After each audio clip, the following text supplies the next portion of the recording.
नमस्ते दोस्तों, स्वागत है आपका हमारे इस चैनल पे। तो इस वीडियो में हम क्लास 9 के एक्सरसाइज 5.2 का क्वेश्चन नंबर 2 को सॉल्व करेंगे।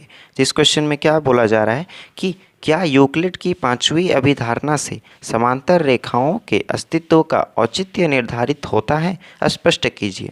ठीक है, इसमें बोला जा रहा है ना कि यूक्लिड की जो पांचवी अभिधारणा है उसमें अगर समांतर रेखाओं से वो आकृति, वो डायग्राम को बनाया जाए तो उसमें उसकी अस्तित्व का औचित्य निर्धारित होता है, इसको स्पष्ट करना है। ठीक है, तो इसको थोड़ा सा हम लोग रफ में समझेंगे। तो पिछली हम लोग तो प्रश्न संख्या 1 में हम लोगों ने क्या पढ़ा था कि दो सीधी रेखा है, ठीक, ऐसे करके उसमें एक सीधी रेखा गिरती है। तो जब अंतः कोण 180 डिग्री से कम होता है तब क्या होता है, तो आगे जाके इंटरसेक्ट करती है, प्रतिच्छेद करती है एक दूसरे को। ठीक है, लेकिन इसमें क्या बोल रहा है कि एक सीधी रेखा है ऐसे करके। ठीक, डायग्राम हम थोड़ा ये बना रहे हैं और इधर से भी एक सीधी रेखा है जो कि समांतर। समांतर का मतलब क्या होता है कि ये दोनों के बीच की दूरी समान हो, समान अंतर वाले को समांतर कहा जाता है। ठीक, अब मान के चलिए ये एक आकृति है। हाँ, अब यहाँ पे ये क्या, तो ये 90 डिग्री का है, ये भी 90 डिग्री का है। ठीक, इसको हम लोग कुछ नाम दे सकते हैं, इसको भी कुछ, इसको m दे दिए, इसको n दे दिए, इसको p दे दिए, ऐसे करके हम लोग दे सकते हैं, इसका नाम दे सकते हैं। ठीक, अब ये जब 90 डिग्री का है, ये भी 90 डिग्री का है, तो दोनों का योग कितना हो जाएगा, 180 डिग्री। ठीक, और हम लोगों ने पांचवी अभिधारणा में क्या पढ़ा है कि 180 डिग्री से कम हो तो ही वो एक दूसरे को प्रतिच्छेद करेगी, अंतः नहीं करेगी।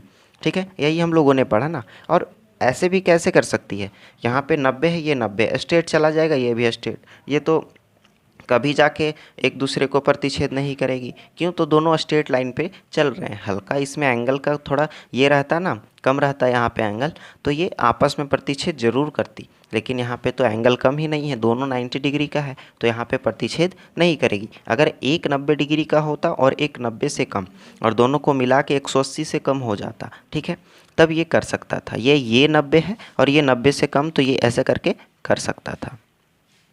ठीक है, ये इतना दूर तक हम लोगों को समझ में आ गया होगा। ठीक है, अब चलिए इसको लिखेंगे कैसे, उसको हम लोग यहाँ पे देख लेते हैं।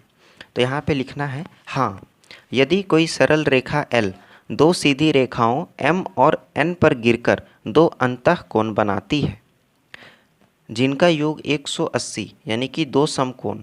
दो समकोण किसको कहेंगे, तो जिसका 90 डिग्री को कोण को हम लोग समकोण कहेंगे।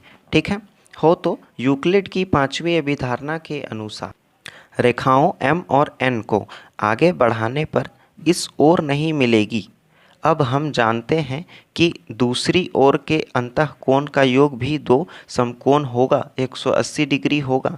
अतः दूसरी ओर की रेखाएं भी कभी नहीं मिलेगी। अतः रेखाएं M व N कभी नहीं मिलेगी। अतः M पैरेलल है, यानी कि M समांतर है, N है।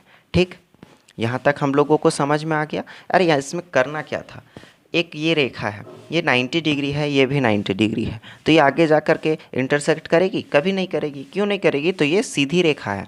ठीक, जब ये थोड़ा सा घूमती तब ये कर सकती थी, दोनों को मिला के 180। अब जब इधर 90 डिग्री है तो इधर भी तो 90 डिग्री ही होगा, इधर भी तो 90 डिग्री ही ना होगा। क्यों, तो ये सीधी लाइन है, समांतर रेखा है, तो ये समांतर रेखा जब है तो इधर का 90 है तो इधर का भी 90 ही होगा। ठीक, यहाँ तक समझ में आ गया हम लोगों को। आप लोग इसको नोट डाउन कर लीजिएगा अच्छे से। ठीक, उम्मीद करते हैं आपको ये सवाल अच्छे तरीके से समझ में आ गया होगा। अगर वीडियो में नए हैं तो वीडियो को लाइक और चैनल को सब्सक्राइब कर दें। तो मिलते हैं अगले वीडियो में, तब तक के लिए बाय बाय।